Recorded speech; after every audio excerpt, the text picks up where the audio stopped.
Kryetari i LSDM-s Venko Filipçe paremroi për rreziqet që ndërtimi i qendrave të të dhënave mund të sjellë për furnizimin me ujë, bujqësinë dhe çmimet e energjisë elektrike.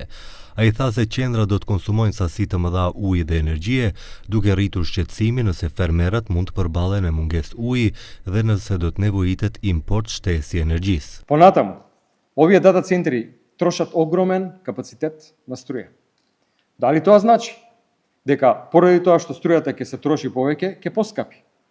И дополнително на тоа, ќе зависиме од дополнителен увоз, пошто ова власт и тоа како добро е позната, имајќи предвид дека производствените капацитети во државата работат полошо од било кога во историјата на земјата и многу повеќе од било кога, ние сме сега зависни од увоз на струја од странство. Deputeti i VMRO DPMNE-s Brane Petrushevski tha se qendrat e të dhënave janë investime kapitale që mund të sjellin kapital të huaj, shërbime dhe njohuri të reja, si dhe të diversifikojnë ekonominë e Maqedonisë.